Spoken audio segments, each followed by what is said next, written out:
चंद चीज़ें कि जो बहरहाल इंसान अपनी ज़िंदगी में कोशिश करे उसे निजात मिल जाती है। बयान कौन कर रहा है? रसूल खुदा। बयान किससे कर रहे हैं? मौलाए कायनात। बोलने वाला कौन है? सुनने वाला कौन है? बेहतरीन हस्तियां कायनात की। रसूल खुदा फरमाते हैं कि खौफ खुदा रखना, लोगों के सामने भी और छुप कर भी, यानी लोगों के सामने भी खौफ खुदा हो और अकेले में भी खौफ खुदा। यहाँ पर मैं आपके खौफ से, आपके डर से, आपके एहतराम में सर झुकाऊं और अपनी तन्हाई में कैसा हूं मैं? यहाँ आप मेरे सामने अच्छे रहें और अपनी तन्हाई में खुदा से आपको खौफ ना हो। फिर यहाँ तो कोई नहीं देख रहा, या यहाँ कोई देख रहे हैं, वहाँ बच्चा बैठा हुआ है कमरे में, कोई स्क्रीन पे कोई चीज़ खुल गई, देखा हो कोई अब्बा ना आ जाए कहीं, फौरन स्क्रॉल डाउन करो, गलती से खुल जाए, नीयत भी ना हो खोलने की। किस खौफ से? कि कोई देख ना ले। और वो जो खुदा का कैमरा हर वक्त खुला हुआ है वो तो देख रहा है। खूब ये बहरहाल ये सारी चीज़ें जहाँ फ़ायदे हैं वहाँ नुकसानात भी भरपूर हैं। कल मुझे किसी जवान ने बोला, हाँ साहब मजलिस पढ़ रहे थे, हमने मजलिस के दरमियान में ही इंस्टाग्राम अनइंस्टॉल कर लिया। मैंने कहा फिर घर जाके दोबारा इंस्टॉल तो नहीं किया कहीं, क्योंकि यहाँ वो तो जज्बात इतने उभर जाते हैं, समझ में नहीं आता ये क्या हुआ। घर जाके पता मैंने क्यों मौलाना साहब की बातों में आ गया। जाने मोहतरम खूब, लेकिन असल हदफ ये नहीं है कि आप इंस्टॉल या अनइंस्टॉल करें। असल हदफ ये है कि अगर ये चीज़ आपको खुदा से दूर कर रही है तो इसे दूर कर दें। अगर ये चीज़ खुदा के करीब कर रही है, बिस्मिल्लाह।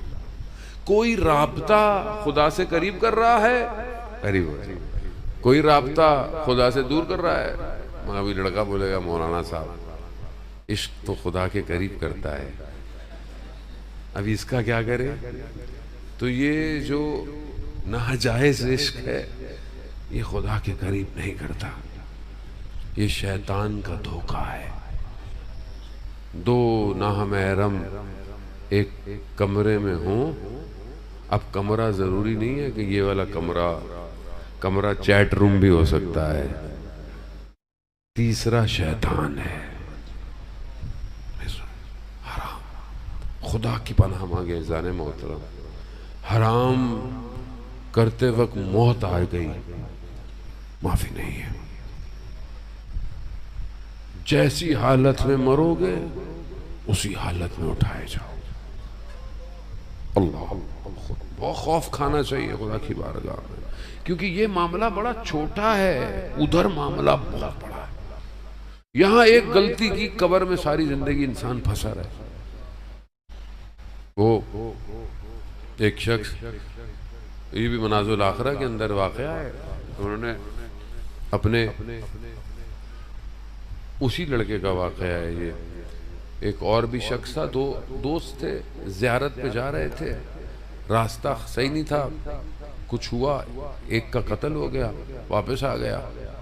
दूसरे को ख्वाब में देखा कि बड़े बाग हैं कब्र के अंदर। कहा ये क्या? कहा बहरहाल नीयत अच्छी थी, लेकिन तो उससे बातें कर रहे थे तो देखा थोड़ी थोड़ी देर बाद वो किसी तकलीफ में है। बाग है कब्र में लेकिन तकलीफ में। कहा कैसी तकलीफ है? कहा एक बिच्छू है जो मेरे पाँव को काट रहा है, मुसलसल काट रहा। कहा ये सब कुछ हो बिच्छू? कहा क्यों? कहा मैं एक दिन अपने एक दोस्त के घर गया था, उसने फल काटने के लिए एक चाकू दिया, चाकू खूबसूरत था, मैंने छुपा लिया और छुपा के घर ले आया। कहा ये वो बिच्छू है जो काट रहा है। कहा मैं कुछ कर सकता हूँ? कहा अगर तुम मेरे घर जाओ, मेरी ज़ौजा से कहो फलानी जगह वो चाकू पड़ा हुआ है, और जाकर उसको देकर आओ और माफ़ी मांगो मेरे लिए। क्या कीमत होती है इसकी? एक सेब आपने ठेले से उठा लिया और खा लिया, किन्नू चखने के लिए, मीठा है खट्टा है, खा लिया, पैसे भी नहीं दिए उसको। ये फंसा लेगा आपको।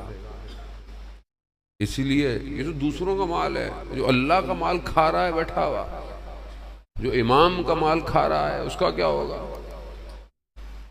वाजिबात खुम्स आप अदा करें। और अभी तो बहरहाल ये फतावे आए हुए हैं, आप कितना परसेंटेज जो है वो सैलाब में दे सकते हैं जाने मोहतरम को, ये बहुत ज़रूरी है। वो यही चीज़ें जाने यहाँ जितना आप बना लें कुछ नहीं बचाएगा। अगर तो ये सब भी खुदा की तरफ लेके जा रहा है, बेहतरीन है। लेकिन अगर ये सब जो हम यहाँ बनाने के चक्कर में ये खुदा करीब नहीं जा रहा, सब